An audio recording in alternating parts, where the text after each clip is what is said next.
ser humano es egoísta por naturaleza. Eso es lo que le da su sentido de supervivencia. Ajá. Es real. Tú siempre vas a cuidar por ti. Si no, no existíamos ya. Si no tuviéramos ese sentido. Si lo vieras desde esa cuestión egoísta, cuando tú enseñas, aprendes más. Porque tú eres capaz de reafirmar eso que tienes. Ajá. Si tú lo estás entendiendo bien, lo puedes transmitir bien. Y ahí te das cuenta de tus limitantes. Y vas a adquirir siempre más y más habilidad. Eso es siempre. O sea, la creatividad es un bien que, al contrario de otros, entre más se usa, más se desarrolla. Hola, bienvenidos al podcast de Godina, líder de la industria. Un recorrido por las historias de los mejores directores y gerentes de habla hispana, donde nos cuentan sus secretos para crecer y dominar la industria. Soy Ricardo Granados e iniciamos esta charla.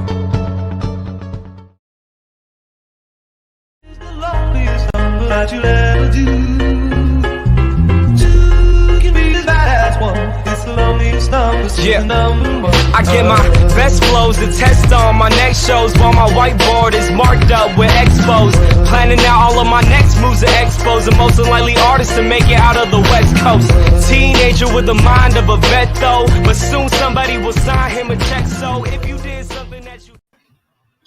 Hola, ¿cómo están? Buenas noches, bienvenidos al podcast de Godín, al líder de la industria. Hoy cerramos la temporada número 2. Soy Ricardo Granados y me encuentro con Ángeles Olivares, quien es directora general de El Sazón de Elisa. Hola Ángeles, ¿cómo estás? Hola Ricardo, bien. ¿Tú cómo estás? Bien, gracias. Oye, pensé que me ibas a decir Richard, porque un gusto también que hayas aceptado. Pensé que me ibas a decir Richard, como si me dices Ricardo y me sentí extraño. Así es, Richard. Pues sí, conozco a Ángeles, los dos participamos en el programa de Pilares, de la Ciudad de México, y estamos los dos en como asesores técnicos del programa de emprendimiento. Ahí es donde nos conocemos, y le hice invitación a Ángeles y pues aceptó por fin. Y empezamos a conocerte, Ángeles. ¿Cómo te describirías? ¿Quién es Ángeles Olivares? ¿Quién es Ángeles Olivares? Ángeles Olivares es alguien que no se detiene nunca. Siempre para adelante, siempre para adelante. Soñadora, emprendedora. No sé si tu generación todavía te tocó, pero ¿te acuerdas del Taz, el demonio de Tasmania? Sí. Hace cuenta un Taz. Un Taz. No me puedo estar un momento quieto.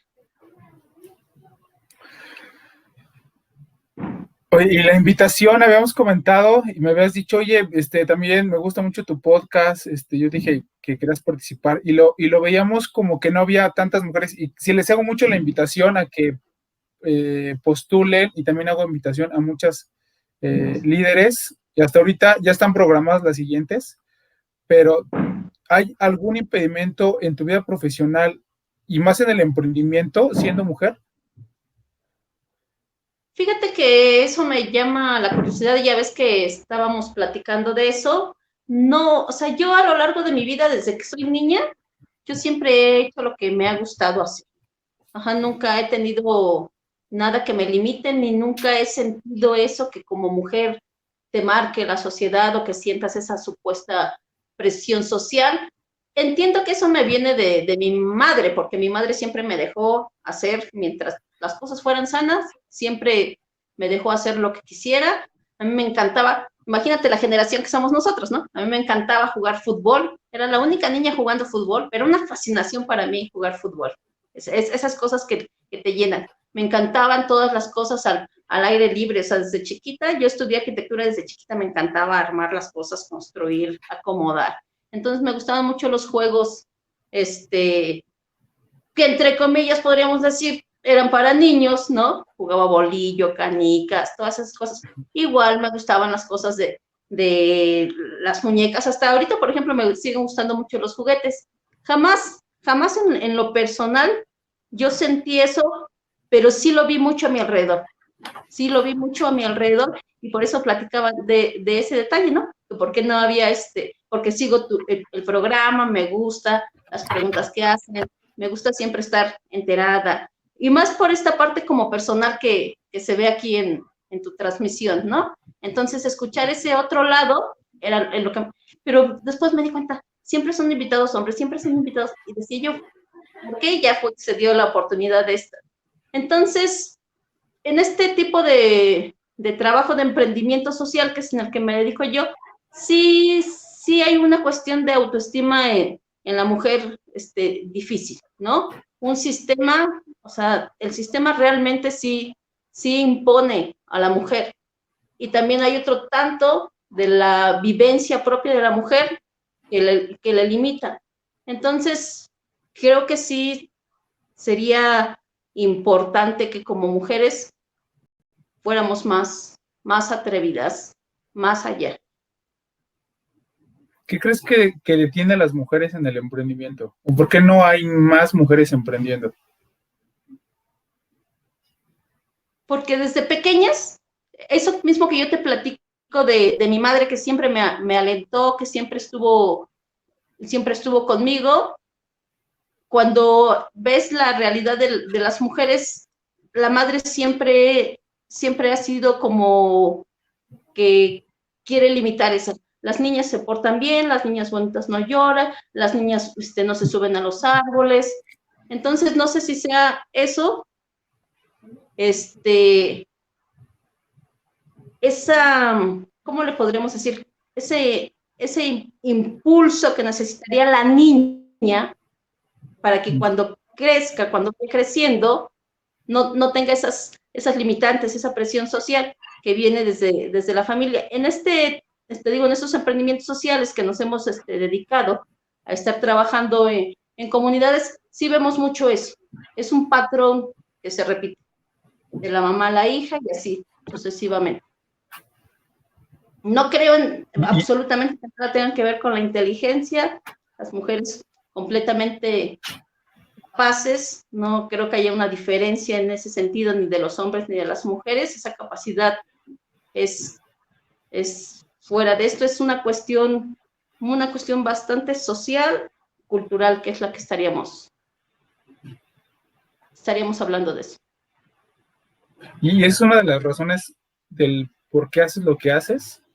¿Crees que es eso o es más profunda? ¿Tienes un propósito para las actividades que haces en el día?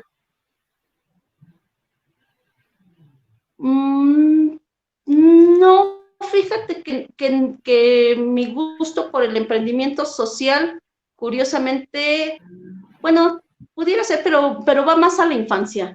Mi gusto por el emprendimiento social va hacia la infancia, hacia empoderar a los niños independientemente desde pequeños, o sea, desde pequeños que crezcan, o sea, con esa idea de que no hay esas diferencias más sociales o esas construcciones sociales entre niños y niñas, más que las diferencias fisiológicas que son reales, porque eso también es real, o sea, las mujeres y los hombres no somos iguales, pero las diferencias en cuanto a derechos, si nosotros hablamos de derechos, no hay diferencias, ¿no? Entonces, mi amor por el emprendimiento social va por ese público infantil, pero indistintamente, niños o niñas. Nosotros vamos más enfocados a que se empoderen desde pequeños en estas zonas marginadas, esos niños, o sea, que lleguen, que se descentralice esos derechos que ellos tienen, ¿no? Ese derecho a la cultura escrita sobre todo, que es donde más me he enfocado yo, en el terreno de la literatura infantil y juvenil. Emprender en México es difícil, emprender como mujer es más difícil y emprendimiento social es más complicado porque siempre se ve como que no es rentable y dónde está la utilidad.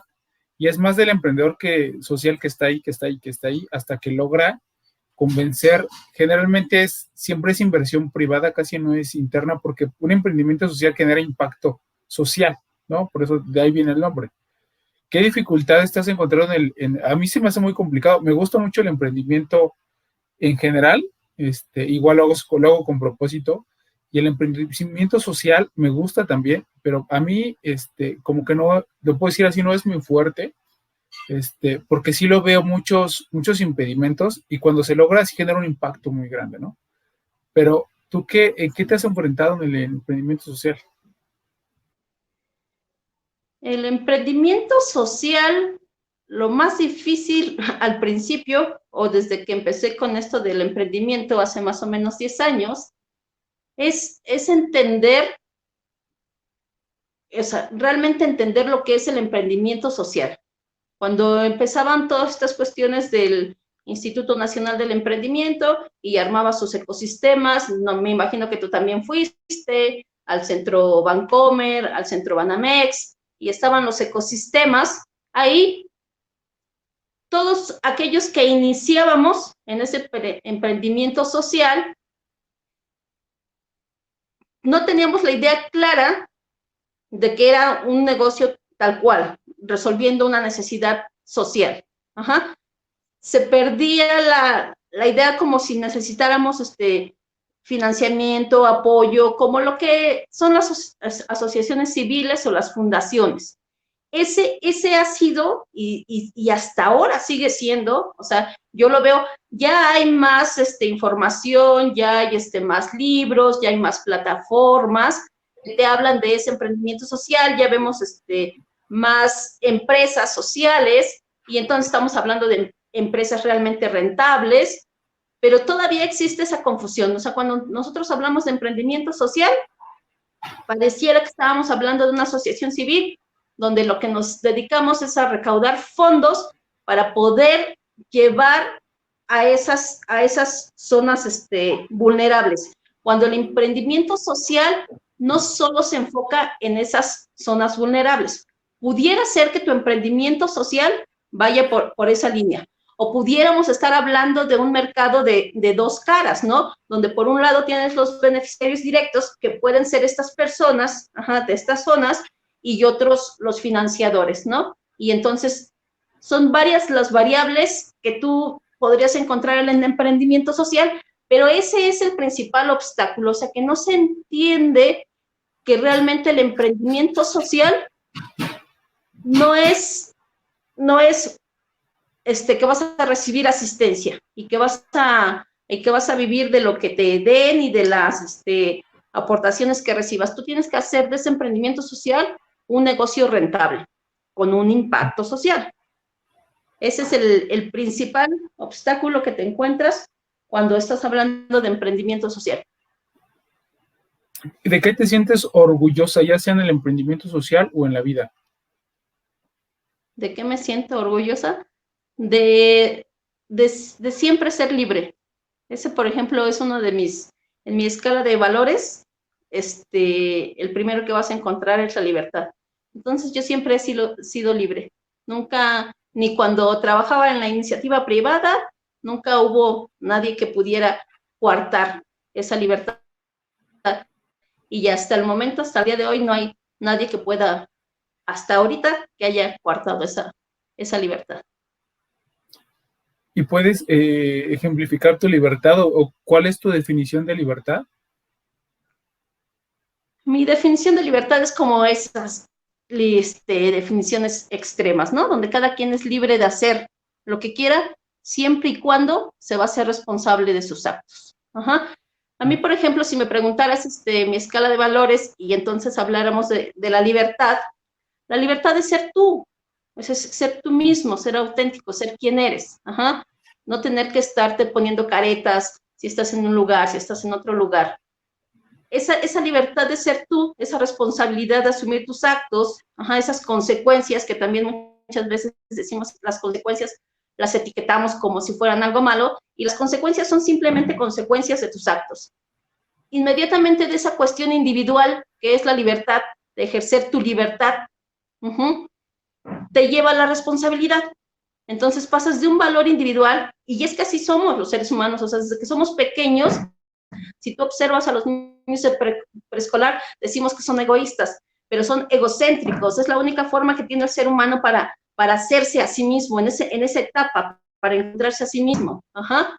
Entonces, pasamos de esa etapa, tenemos que pasar a esa etapa social. O sea, somos entes sociales. Si nosotros nos encontramos en esa libertad, si realmente decimos ser libres, es porque vamos a asumir las consecuencias de lo que decidamos, en cualquier aspecto de tu vida. Ajá.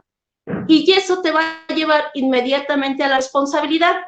Y la responsabilidad es un valor que a mí me gusta mucho, ajá, cuando realmente te vas, porque entonces ya estamos hablando de un valor que se encuentra en la sociedad.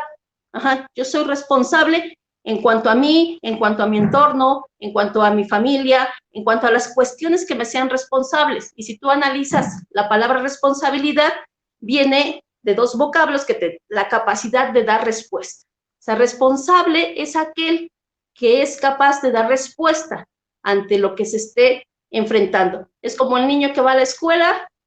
La responsabilidad no está en llegar todos los días, no faltar y llegar a las 8 de la mañana con el uniforme puesto.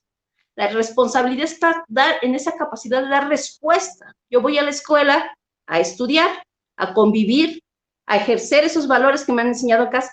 Es por eso que es así como yo vivo la libertad. O sea, la libertad de hacer lo que yo juzgue que voy a hacer, siempre y cuando me vaya a ser responsable de los actos que yo haga. ¿Y tu mayor éxito? Mi mayor éxito. Es que podríamos hablar de las cosas materiales, de las cosas personales. ¿O la definición de éxito para ti? La definición de éxito.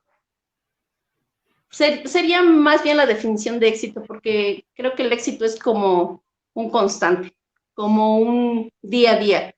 No en el logro, también a veces el fracaso puede ser un éxito porque de ahí aprendes.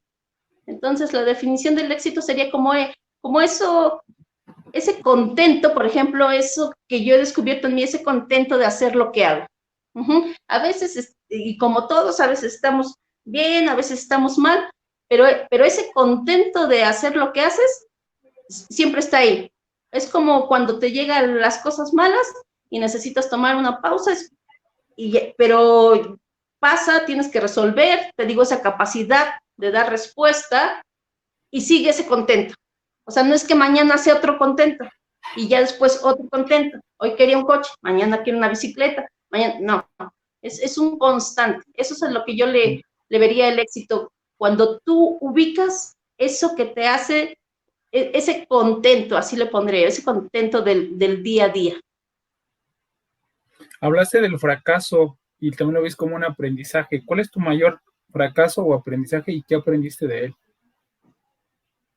Mi mayor fracaso o aprendizaje fue como quitarte esa soberbia que tenemos todos los emprendedores, porque aparte, ya que te vuelves consultor y todo esto, te das cuenta que todos llegamos igual, ¿no? Nos dicen, no, es que un emprendimiento pues tarda 5 años, y dices, no, yo voy a comer el mundo en 1 año, y que para que tu negocio empiece a darte ganancias, no, yo en un año, ¿no?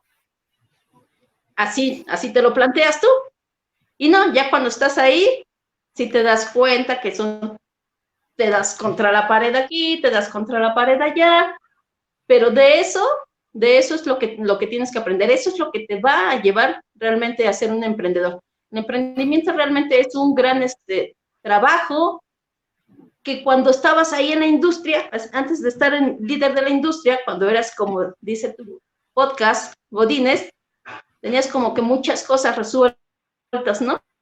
Como que hacías trabajo y brillabas y no estabas completamente inmiscuido en todo. Ya cuando estás del otro lado, todo te pertenece.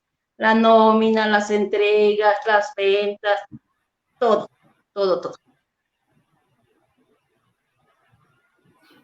¿Tu mayor miedo? Esa es una pregunta padre, fíjate, porque no sé si tú también recuerdas que cuando éramos niños había un programa que se llamaba Juan Sin Miedo, salía la bruja mafufa, ¿no? Y Juan Sin Miedo no le tenía miedo a nada. Yo desde muy pequeña sí era muy difícil de definir un miedo. Para mí no existían los miedos. siempre después en mi carrera profesional, igual siempre, no había que yo pudiera definirte un miedo, porque siempre veía que iba a haber obstáculos, que esos obstáculos se tenían que afrontar, que tal vez las cosas nos iban a detener y se tenía que buscar una solución. Y poco a poco vas avanzando y luego sí encuentras que sí hay miedos, que sí eres vulnerable. Es como que todo llega en una etapa en la vida. Entonces, ya después que nació mi hija, en lo que es la cuestión de la vida personal, ella está enferma, entonces ese sería uno de mis mayores miedos, porque aparte se sale de algo que tú puedas controlar, ¿no? Entonces, dentro de lo que cabe, ella está su enfermedad controlada, pero ese sería no un miedo limitante, pero sí algo latente. ¿Y eso es lo mismo que no te deja dormir? ¿O qué no te deja dormir, Ángeles? Que no me deja dormir.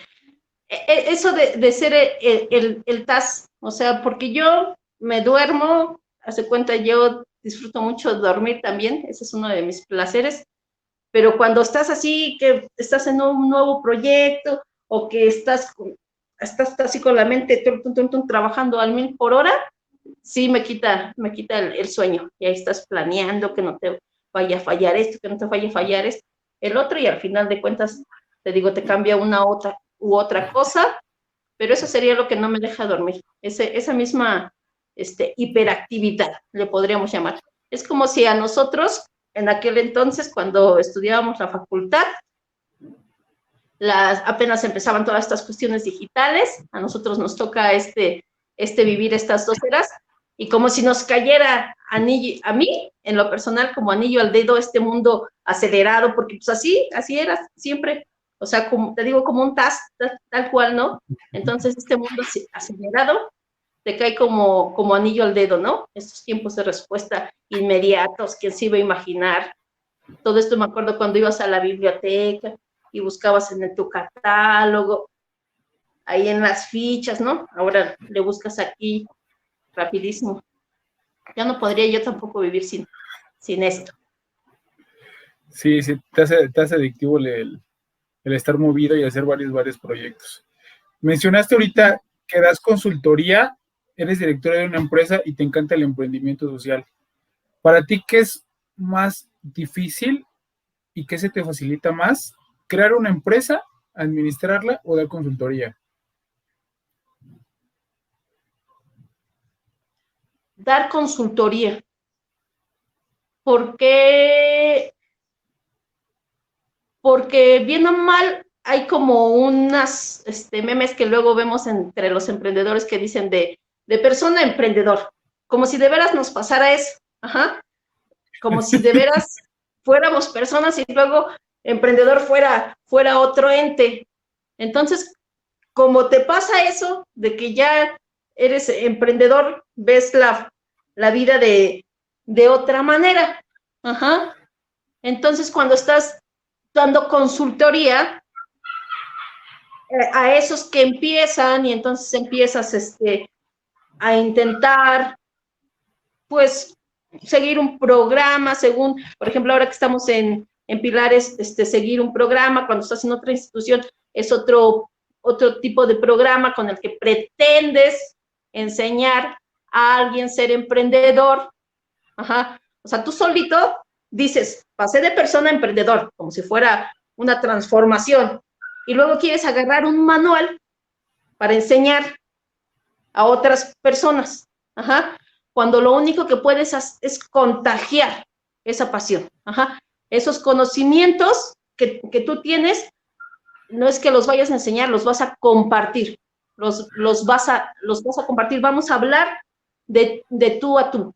Y entonces, en ese mundo, en ese empezar, y aparte nosotros también lo vimos cuando empezamos como emprendedores y cuando estuvimos en ese menester de esas incubadoras, muchos no están preparados para esa cuestión del emprendimiento. Piensan que es bien fácil. Todo el mundo piensa que es muy fácil abrir tu negocio y que tienes tu empresa y que ya no tienes que trabajar y que todo va a ser de color de rosa, ¿no?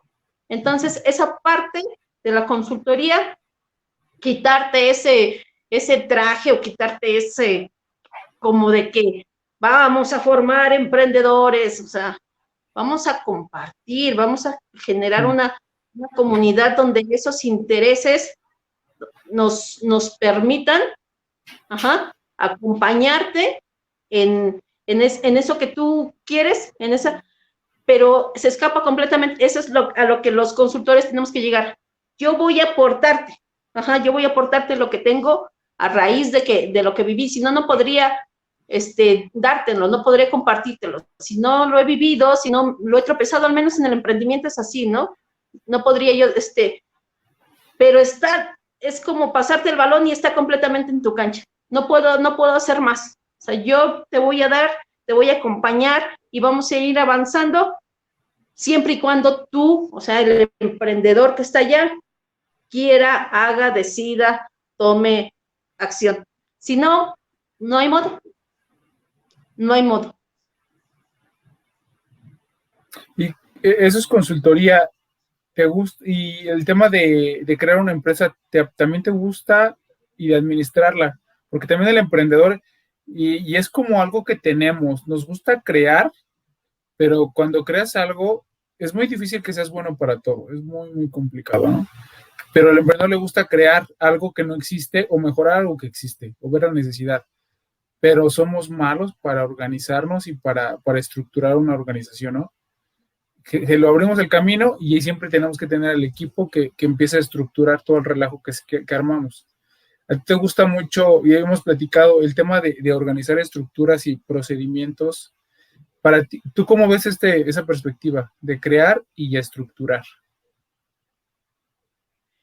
Ahí, por ejemplo, es donde esa formación que traes de atrás y eso que por lo cual elegiste esa carrera, te lleva de la mano. Por ejemplo, en la carrera, eso que tú platicas es muy cierto, o sea, los arquitectos son o muy buenos para diseñar, pero malos para administrar, ¿no? Entonces, a mí me llamó mucho la atención eso, porque me gustaba que las cosas estuvieran, al menos, en un plan, aunque fuera inmediato, que no estuvieran tan fuera de control, porque pasaba, te decía, tú me contratabas para que te hiciera tu casa y te decía, pues te va a salir en 100,000, Ricardo. Ah, órale, pues sí, ¿no? Y ya nos arrancábamos, quién sabe qué pasó, pero no, fíjate que no van a ser 100,000, van a ser 500,000. O sea, te cambian el presupuesto cañón, ¿no?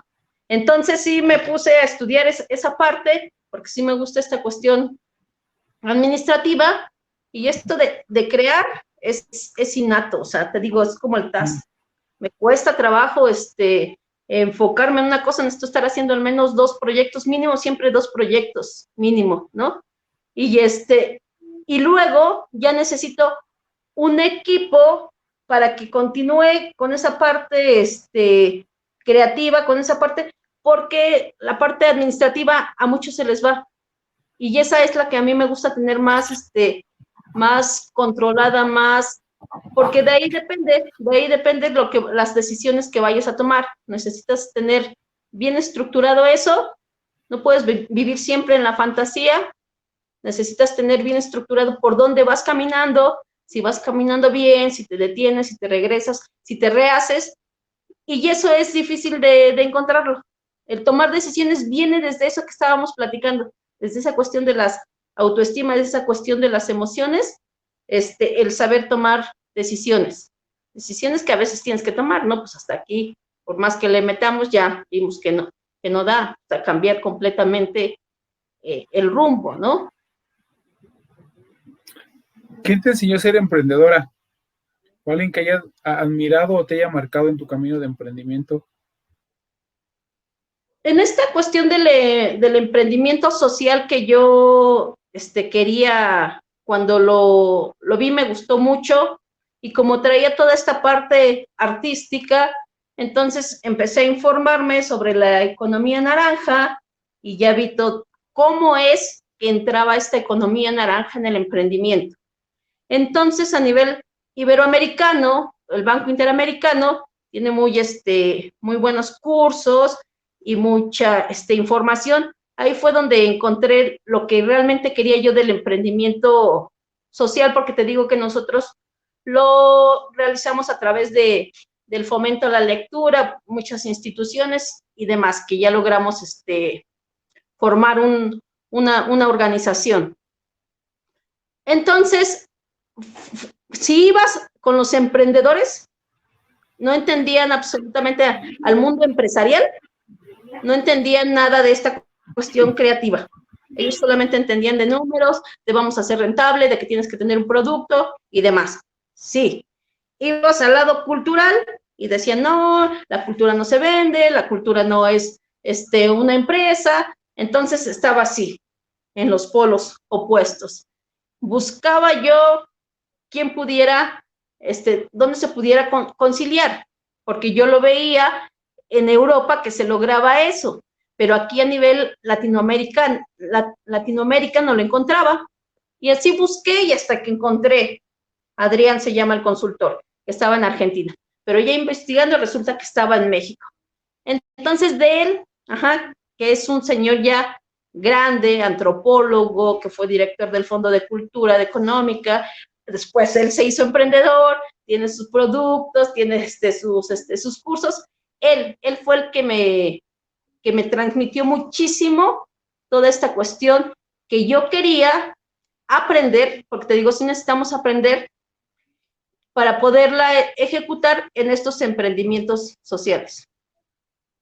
Y entonces te podría decir, entonces lo encontré a partir de la Secretaría de Cultura de las CDMX. Te podría decir que mi alma mater en el emprendimiento, aunque pareciera curioso, viene de la Secretaría de Cultura. Wow. ¿Empezaste de cultural a social? Te digo que cuando entras en este mundo es difícil de entenderlo. Un emprendimiento social tiene esta cuestión cultural porque la cultura resuelve una cuestión social. Pareciera un juego de palabras, pero la lectura es un bien cultural. Nosotros estamos hablando de la cultura escrita, el acceso a la información, el derecho que todos tenemos. Al resolver este derecho, entras en una cuestión social. Cómo la sociedad tiene acceso, todos tienen acceso a esa cultura escrita. Entonces, estás hablando de algo social que vas a resolver a través de una cuestión cultural. El mundo cultural sí tiene este patrimonio que, por ejemplo, desde la carrera de arquitectura, nosotros lo que estudiamos es el patrimonio de la humanidad, todas esas construcciones arquitectónicas a lo largo de la historia de la humanidad. Pero, por ejemplo, yo que estudié en la UNAM, no solo nos interesa la cuestión técnica, o sea, cómo la construyeron, cómo se les ocurrió que subieron las piedras, cómo no se caen, sino por qué esa civilización construyó eso, qué había atrás, qué es lo que quería. Entonces, toda esa cuestión cultural, todo ese patrimonio, es lo que también está dentro de la literatura. ¿Quién escribe? ¿Por qué escribe? ¿Para quién escribe? Y todos tenemos derecho a leer, a ese acceso, porque es real. Eso te permite otro bagaje, otra capacidad de análisis. Entonces, es una cuestión cultural que resuelve una cuestión social. No sé si me explico. Es confuso, te digo, es bastante complicado. ¿Y cómo, o qué buscas en un proyecto o qué ves en él para entrar? Porque el emprendimiento social, pues, han salido proyectos y proyectos, pero no que digas, este sí me gusta, me apasiona y realmente podemos tener un impacto social. ¿Qué es lo que yo veo para entrar en un... Que se entienda, que las personas que lo estén promoviendo entiendan esa cuestión cultural. La cuestión cultural tiene todo un arraigo antropológico, o sea, que tiene que ver con las personas. Si estamos hablando de X cultura, estamos hablando de esa cultura. No solamente la vamos a comercializar por comercializarla, Tenemos que respetar todo ese bagaje cultural, para poder llevar a cabo ese proyecto. Y eso solamente lo encuentras en grandes instituciones como, por ejemplo, Fondo Cultural Banamex. Él es muy preocupado de que todas las personas encargadas en echar a andar un proyecto cultural de veras respete todos esos lineamientos, o sea, que nosotros no vamos a alterar esa cultura. Eso no quiere decir que no se pueda, vamos a ponerle la palabra comercializar, para poderla llevar a todos. Centro Nacional de las Artes también es muy preocupado de que todos esos detalles se cuiden. Entonces, no es discriminar nada más por discriminar. Para que yo participe en un proyecto, tendría que estar hablando con una institución, y así han sido los proyectos que hemos hecho a nivel Latinoamérica, instituciones que realmente protegen todo ese bagaje cultural que hay atrás, que no sea solamente comercializar por comercializar. Y eso muchas veces se pierde cuando vamos a lo más específico, cuando vamos a cosas más locales, se pierde esa cuestión cultural, esa esencia, ese rescatar desde dónde nacen esos productos, como todo eso que pasó, por ejemplo, cuando Azara sacó su bolsa esta de 600 pesos que costaba, ¿no? La bolsa esta del mercado. ¿No? Entonces, te digo, y ahí es donde yo te entiendo, cuando tú dices que es complicado. Es bastante complicado porque, por ejemplo, ahí necesitas toda una cuestión de abogados especializados para que puedan explicar en qué momento, hasta dónde el emprendedor puede llegar, hasta dónde el emprendedor ya está alterando esa cuestión cultural y está chatarrizando la cultura para poderla comercializar. ¿Ves? Sí es complicado, incluso ahorita acaba de salir una nueva ley, y para empezar esos emprendimientos necesitas tener muy estudiado por dónde vas, para dónde vas, para que puedas avanzar en ese proyecto, porque si no te marca la ley, bueno, te paran el proyecto. Ok. Ahora, ya tienes el proyecto, lo eliges con lo que acabas de mencionar.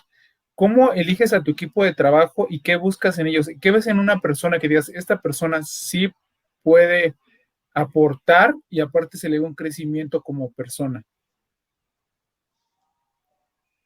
Fíjate que cuando empezaba con esta cuestión del emprendimiento social en esta cuestión cultural, el mundo era así como muy enorme, ¿no? No sabías para dónde ir, te ibas para un lado, para el otro. Ya conforme vas avanzando y van pasando los años, el mundo se hace bien chiquito y entonces ya conoces quiénes realmente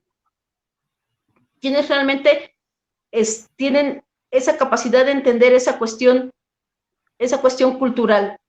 Pero el rasgo característico entre todos esos, en este mundo cultural, de la cultura escrita, es que son personas muy, muy humanas. O sea, no importa que tú seas conferencista, que das conferencias en Argentina, en Europa, te llaman, si te digo, vamos a hacer un taller para unos niños que requieren, vamos a ir hasta el Estado de México, vamos a ir hasta allá, hasta la zona más recóndita, van y entregan lo mejor de ellos, no que me tengas que poner y que me tienes que pagar. Muchas veces el trabajo es voluntario, pero nosotros siempre como emprendedores sabemos que tiene que estar pagado ese trabajo, ¿no? Pero a veces ese trabajo es voluntario, ellos lo saben, así como cuando estamos en una campaña y tú sacas tus productos gratis, este taller que se va a impartir allá es como un trabajo voluntario y ellos van con su mayor disposición a encontrar personas y a dejar un ser humano. Eso es lo principal. Porque también no te creas, en el mundo cultural también te encuentras donde se supone que hablamos de toda esa cuestión humana, de toda esa cuestión de raíces, de esta cuestión de como sociedad, vamos, también te encuentras quien solamente quiere brillar, que solamente quiere tomarse la foto. Por ejemplo, eso es lo que yo políticamente no trabajaba con las cuestiones gubernamentales precisamente por eso. Hablaste de seres humanos y hace rato valores, y que valores era el tuyo, la libertad. ¿Qué otros valores te definen?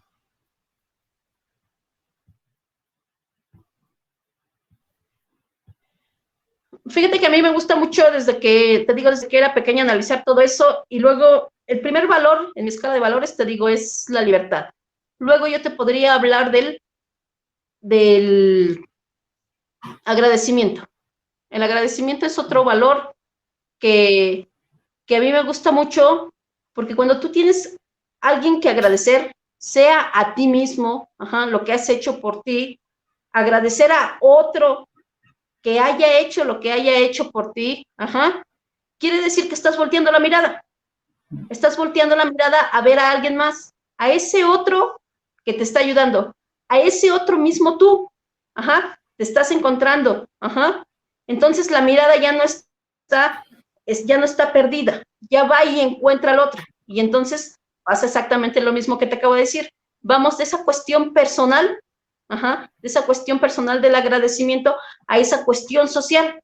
Y entonces el agradecimiento me lleva al respeto, al respetar al otro que se puso enfrente, que me permitió verlo, al modo de que me brindó una ayuda, lo que sea. Entonces, cuando tú tienes algo que agradecer a alguien, es que estás viendo a alguien más y ese alguien más te merece respeto. Y entonces es como ese valor individual me vuelve a llevar a los valores sociales, ¿no? Porque nosotros hablamos de respeto para arriba y para abajo y todo lo que hacemos es menos respetar, ¿no? Caminamos por abajo de la banqueta, nos estacionamos, o sea, cuando nos analizamos, el respeto lo traemos para todos lados, pero nunca lo ejercemos porque no vamos de pensar en el otro, ¿no? Y el otro valor que me gusta mucho es el autocuidado. El autocuidado porque ¿quién no va a cuidar por ti? Tú eres el responsable de cuidar de ti. Nadie es como tú, Richard, tienes tu coche, pues tú lo cuidas, tú le compras tu seguro, no te lo cuido yo, ¿no? Entonces, el autocuidado, o sea, lo que tú hagas por ti, nadie más va a venir a hacer. Si tú no lo haces por ti, nadie más va a venir a hacerte feliz, a hacerte exitoso, a hacerte pensador, a ser crítico. Tú eres el único responsable de cuidarte de ti. Y entonces ese valor individual también me lleva al valor social. Si la justicia es dar a cada quien lo que se merece, tú eres responsable de darte lo que tú crees, lo que tú te mereces. No va a haber nadie más. Y de ahí inmediatamente entonces puedes entender la justicia. Puedes entender que la justicia es dar a cada quien lo que merece. Entonces, lo que tú te hayas procurado para ti es lo que tú tienes que cuidar y entonces así tienes que ver a los demás, lo que cada quien se haya procurado para sí mismo y entonces ya puedes entenderte como ente social y decir, no, la justicia entonces es que cada quien tenga lo que se ha procurado y no hay derecho de venir a quitar lo que los otros se han procurado. Entonces, cuando vemos todas esas injusticias y es cuando entonces lo podemos de veras entender. Es cuando entonces de veras tenemos capacidad para alzar la voz por alguien más. Porque no se vale tener ese entendimiento y ver cómo los demás son vulnerados en sus derechos, todo esto, y entonces ya somos capaces de alzar la voz para una cuestión social, para una cuestión de justicia social, ¿no? Entonces es así como también el valor del autocuidado me lleva al valor social de la justicia. ¿Cómo definirías a un gran ser humano? ¿Cómo definiría a un gran ser humano? Alguien que fuera auténtico,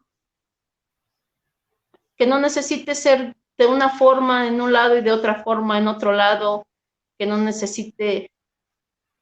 Fíjate que, por ejemplo, viendo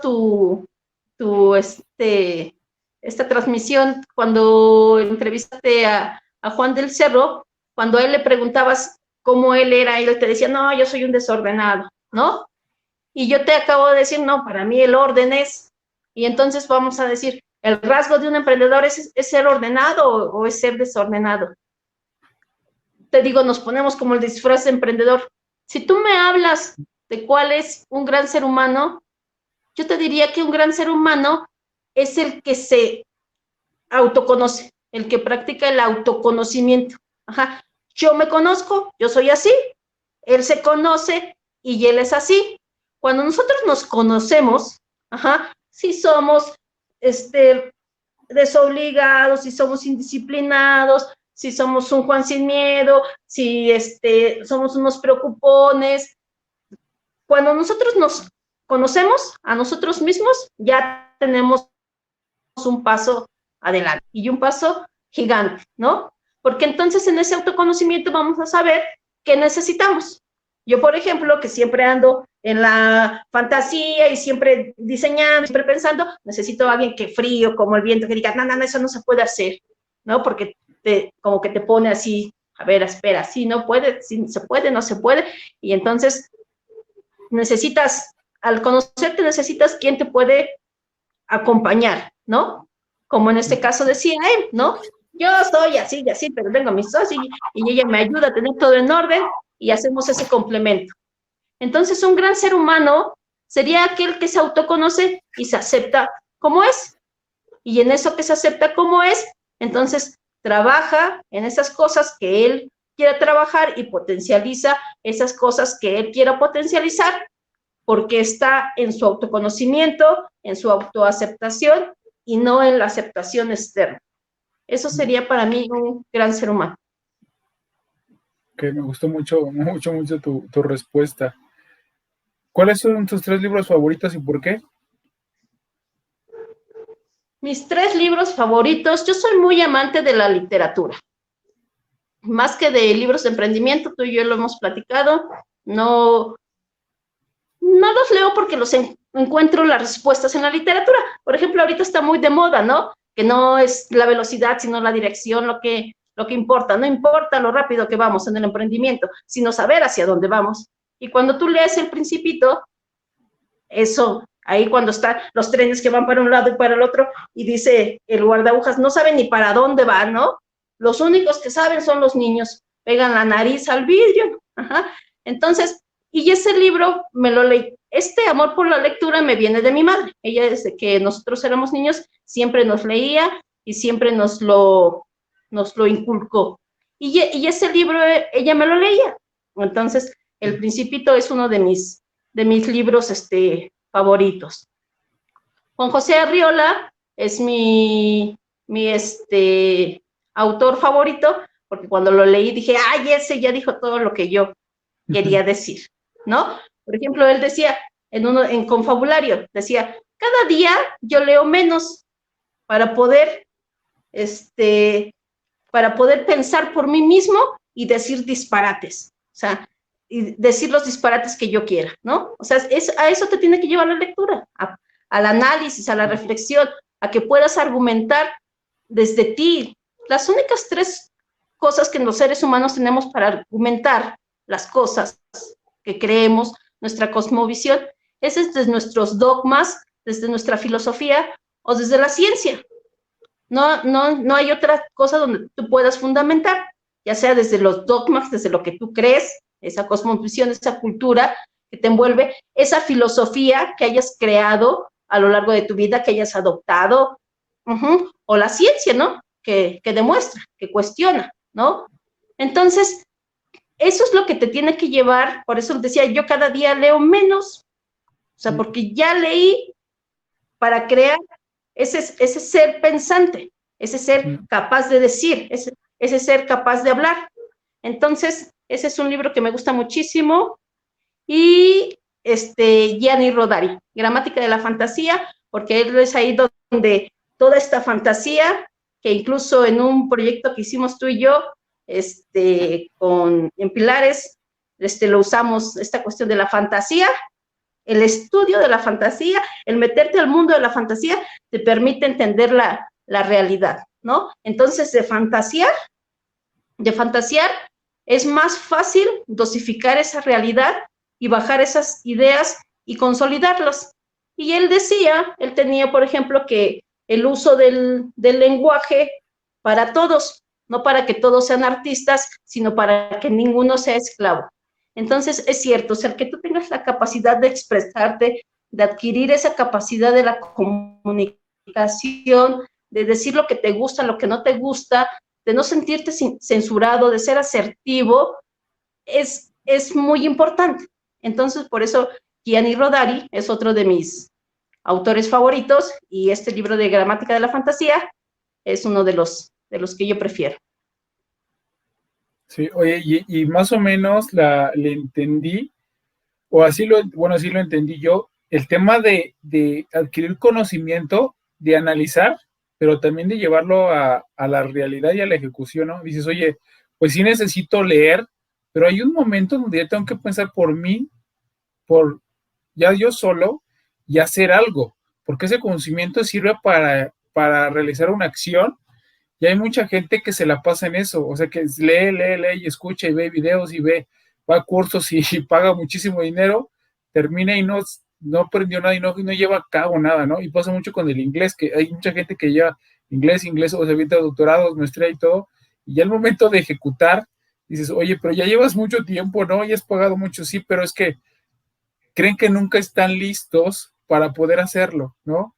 Y sí necesitas adquirir conocimiento, pero hacerlo, porque si no, ese conocimiento no sirve para nada. Si no lo compartes y luego no actúas, pues entonces, ¿dónde queda? ¿No? O sea, creo que es un tema también de ahí de egoísmo, y es lo que entendí en esas lecturas que mencionas, porque sí tenemos que hacer algo con todo ese tiempo y ese conocimiento que estamos adquiriendo.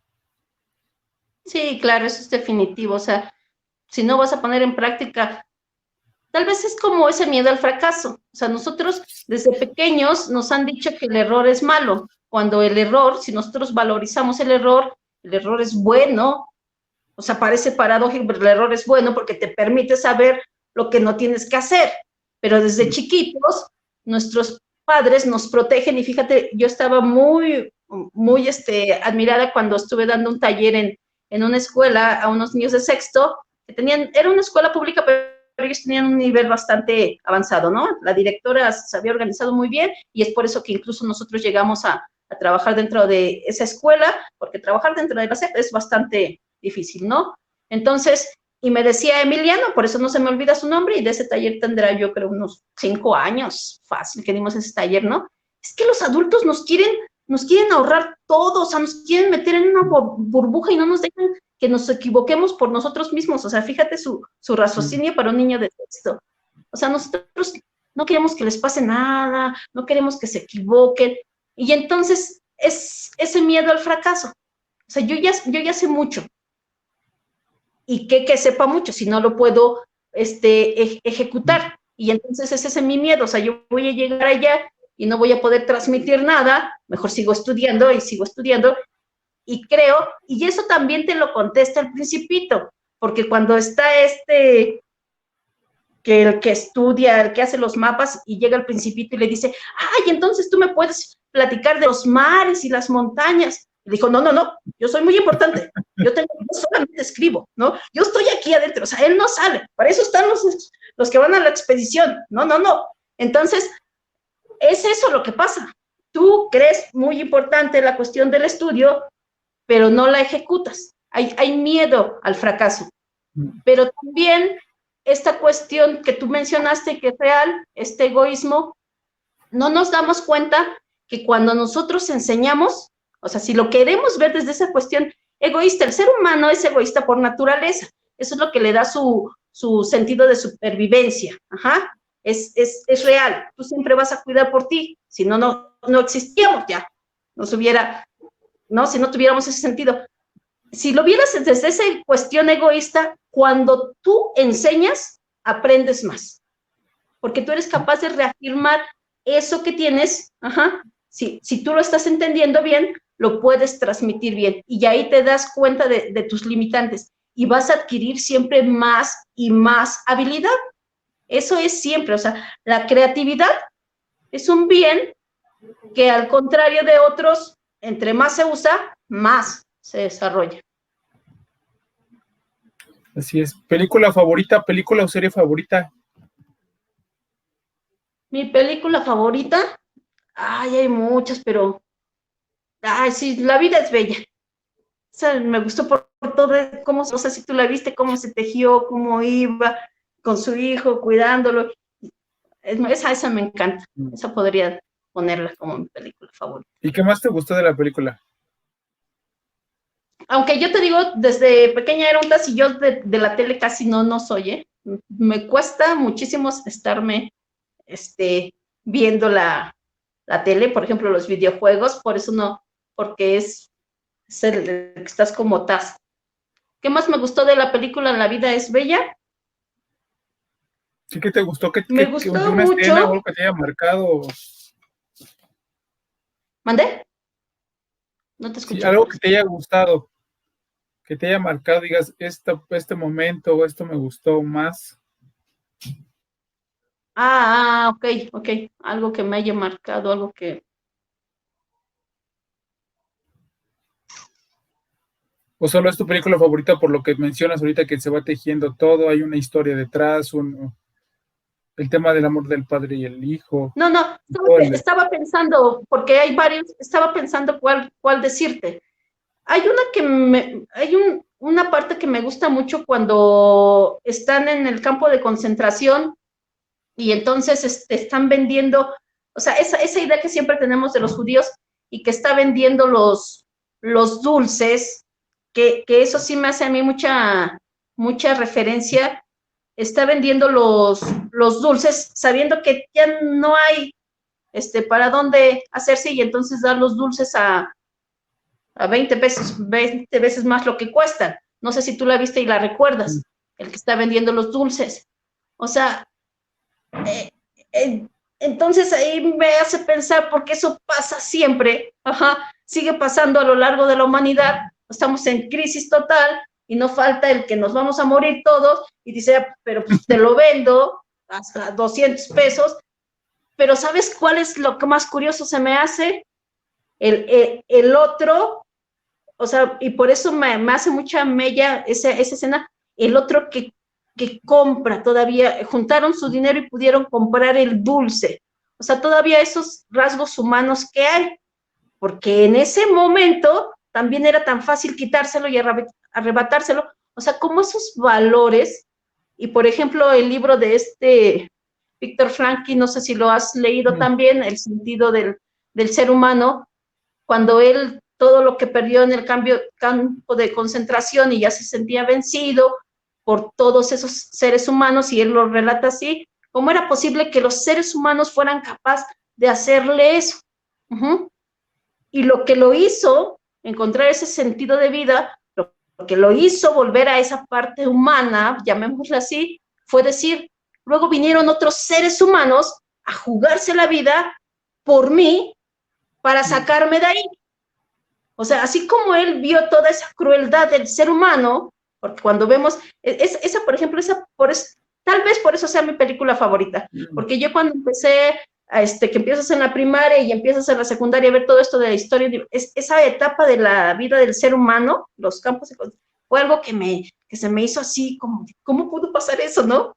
¿Cómo pudo pasar eso? Y cómo todos, fíjate cómo era mi cuestión, cómo toda la humanidad se quedó viendo, porque ese sentido de justicia para mí es así, o sea, veo una injusticia y salto, ¿no? Entonces, tal vez por eso sea mi película favorita. Y entonces te digo, luego viene Víctor Frankl y dice eso. Y luego vinieron otros seres humanos a jugarse la vida para sacarme de ahí. Esa ambivalencia en el ser humano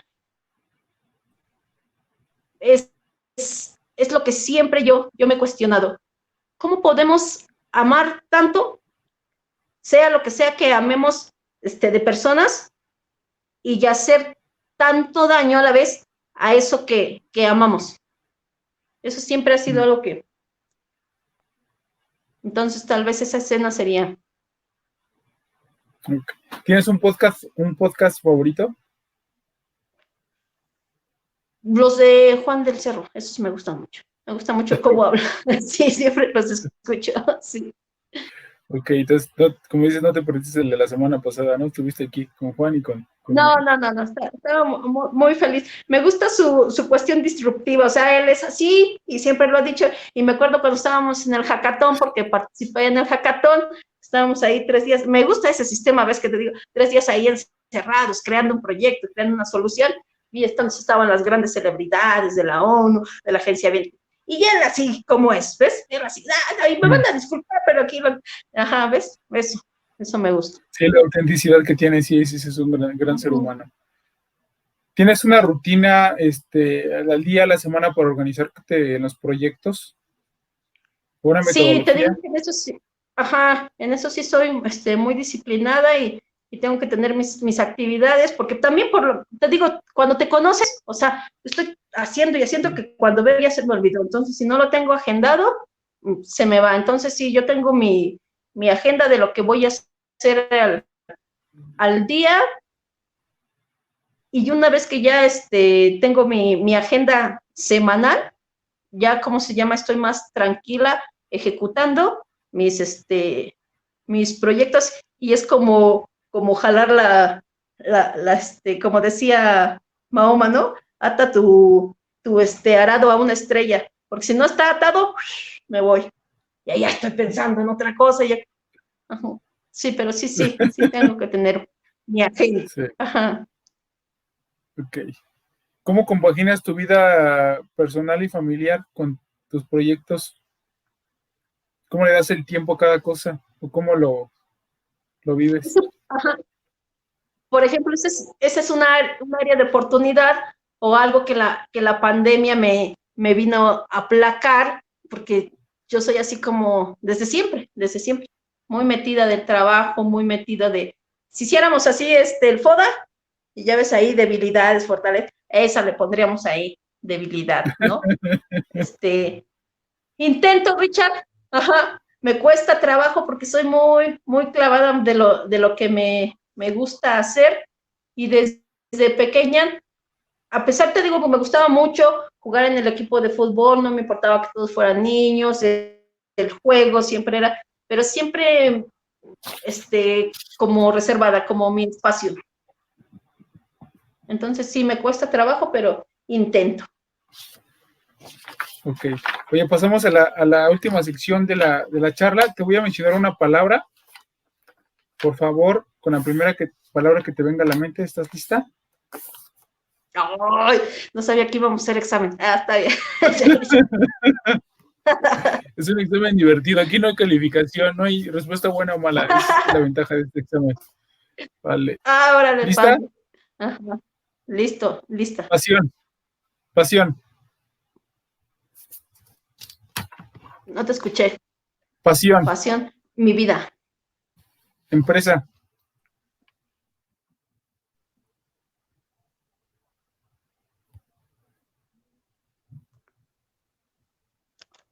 Empresa, un reto. Sí. Líder.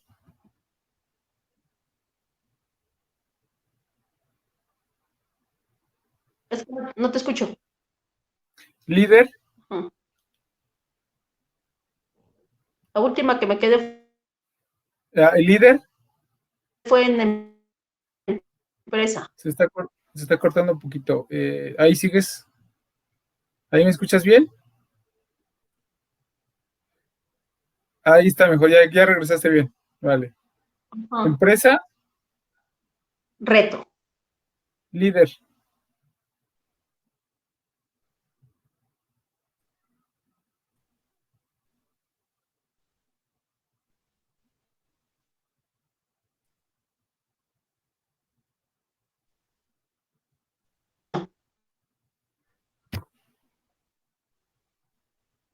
Sí, ¿me escuchas, Ángeles? No sé si, ¿ya viste? No, igual que no quieres presentar el examen o no estudiaste, no se califica aquí. Ya estás ahí, creo que ya regresaste. como los memes, ¿no? Como en los memes, Sí, ¿no? se te fue la Ponle que te conexión en el quedaste. examen. No, te lo juro que estaba bien. Él se asustó el teléfono del examen, yo creo. Ya regresaste. Otra vez. Nos quedamos en empresa, dijiste Ajá. reto. Líder, El que abre el camino. trabajo, Mi pasión.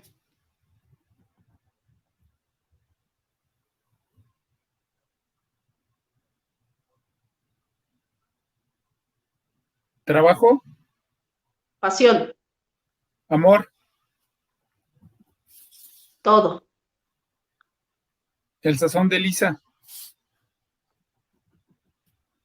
Un futuro próspero. inspiración, Me encanta. amistad, Un dulce. emprendimiento, Lucha. futuro, Para adelante. lectura, Fascinante. educación, Difícil. Ricardo Un Granados, reto. Chido. talento, Talento. Indispensable. emprendimiento social,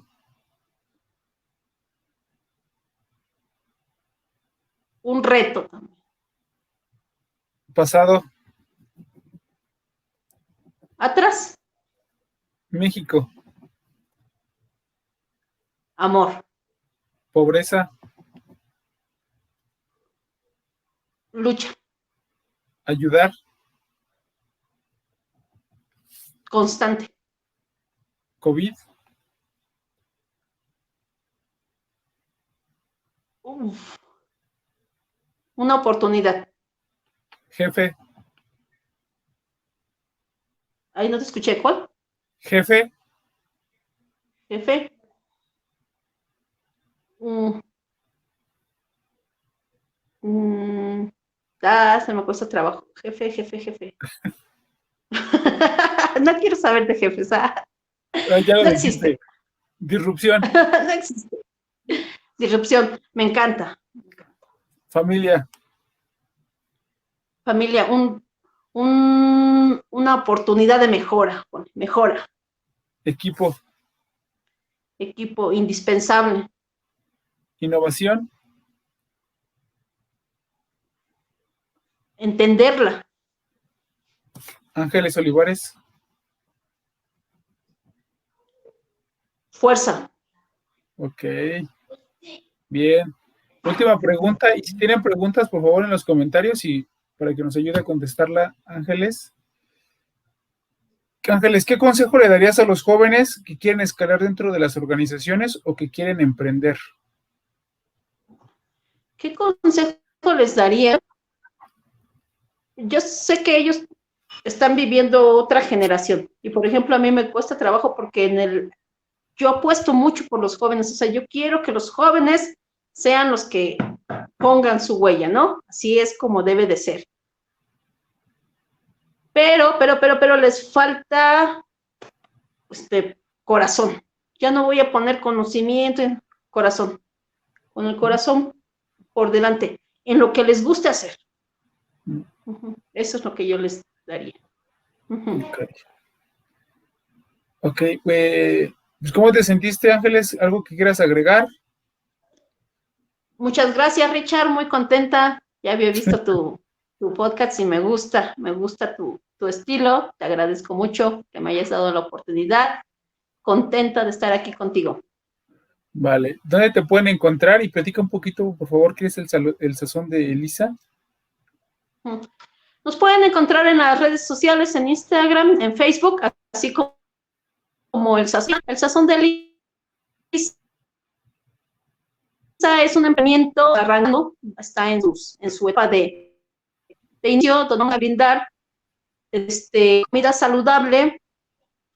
Estamos enfocados a las mujeres empresarias, a esas líderes de las que estamos hablando, pero desde un enfoque tradicional. Nosotros somos así como que libres, cada quien es libre de elegir.